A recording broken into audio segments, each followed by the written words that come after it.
Shalom watumishi wa Mungu, mnaendeleaje? So karibuni katika ibada ya Jumapili. Tumekuwa na ibada za katikati ya wiki ambazo zinaenda vizuri sana na tutajifunza namna nzuri ya kusoma Biblia. Nilikuwa najaribu kutafakari namna gani ambavyo ninaweza kusoma Biblia na nikaimaliza.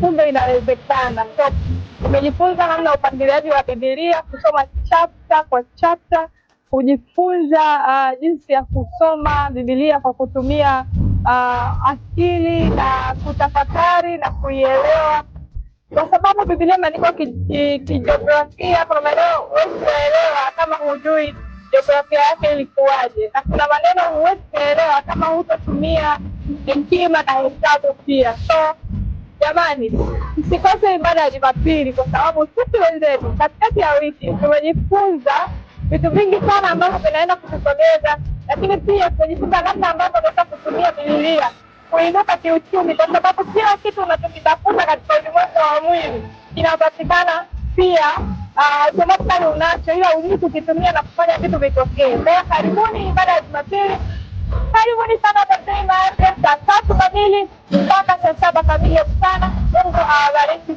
sana. Bye.